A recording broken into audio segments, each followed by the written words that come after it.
What's going on? I wanted to go over some of my book collection with you.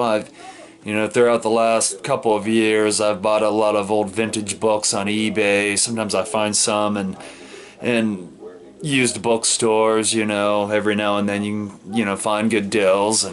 But anyway, I'm gonna start by showing you. This is a first edition Mark Twain. This is Innocence Abroad. It's pretty cool. It has illustrations as well.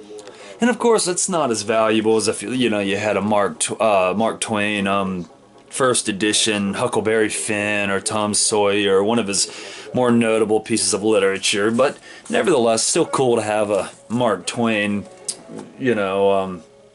first edition nonetheless. And but like I said, 1869. I got it for $50 on eBay. You can't beat that. I'll have to put these back after I'm done with the video. I have a first edition Look Homeward Angel by Thomas Wolfe, and this book kind of details his life, growing up in the North Carolina mountains. He's actually buried in Asheville, and he studied at UNC, so that's where I'm pretty sure, Look Homeward Angel was one of probably his most notable books. I have a Robinson Crusoe by Daniel Defoe. This is a it's not a first edition, but it's late 1800s. It's the Caxton edition, yeah. Anyway, very old. It's got some pages that are kind of loose in it, but I got it for a really good deal. I think I paid $30 on eBay.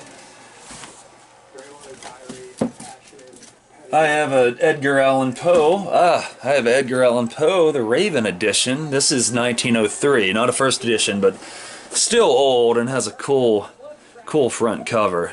As you can see, the raven on the head of the statue. There's Edgar Allan Poe on the side. As you can see behind me, I have a couple law books from the 1850s. They're Kentucky law books. I even thought to myself, hey, I was like, maybe Abraham Lincoln studied law with those. But of course, seeing as he was born in 1809, he probably studied law in the 1830s and was already practicing by that time and getting into politics by the time those were published. Like I said, I'm going to just stack them and just worry about that later.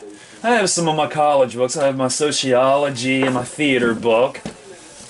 There's this is an 1800s Memoirs of an Italian Painter right here. This is a book. My granddad lost a couple brothers in World War II, and this is about different veterans, and they're discussed in this book. But he lost two brothers in Japan in World War II. And they are mentioned in there.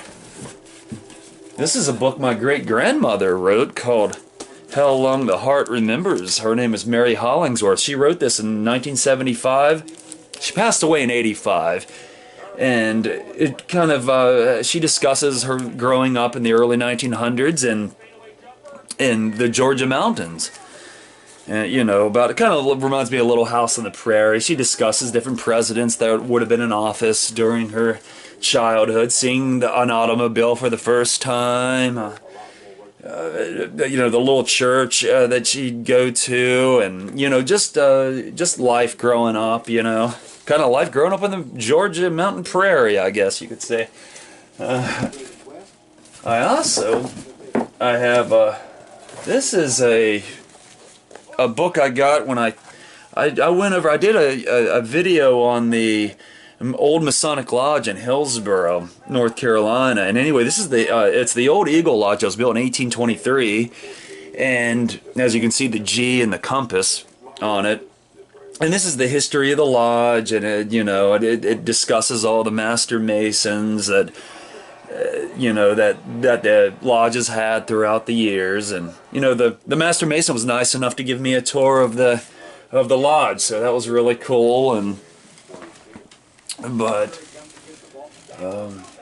I have a book. This is an old, but This is a book on the president, and I've learned a lot just reading it. It discusses who every president ran against, who the vice president was, who the first lady was for each president, and I've learned a lot from it. Let me see. Of course, I have a King James Bible, and I'm gonna get up and show you.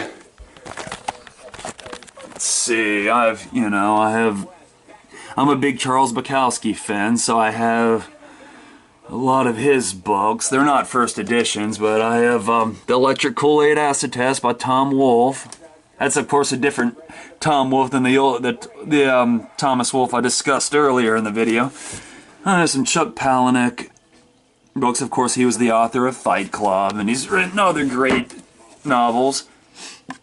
So I have a couple Hunter S. Thompsons. Jim Carroll, who wrote Basketball Diaries, and of course Leonardo DiCaprio would portray him in the movie Basketball Diaries. If you haven't seen it, I definitely recommend it. I'm a big Jack Kerouac fan. Of course, On the Road is kind of like the Beatnik Bible, I guess you could say. I read Rick Harrison's License to Pawn about his, the whole life of, making the pawn shop big and eventually getting the show. It was a really fun read. I've always liked that show, so. I read Wise Guy, which of course Goodfellas is based on. And I had books on Kurt Cobain, Jim Morrison, Scott Weiland. That was a fun read. I have a book by Nick Cave called The Death of Bunny Monroe. That was fun. I got some Henry Rollins books, Billy Corgan's poetry book. I have some hardback graphic novels like The Joker. That's a good one. Everything's falling. American Vampire. I have a Stephen King. That's good. A Road Rage. He actually did a graphic novel about a biker gang. Daredevil. I have Kevin Smith's Daredevil. Kurt Cobain's Journal. A buddy bought that for me one Christmas. Another book on Kurt Cobain, a book on Hank Williams. I have a lot of Stephen King's. Yeah, so I got a little of everything, I guess you could say. But anyway, appreciate you viewing, and I'll talk to you later.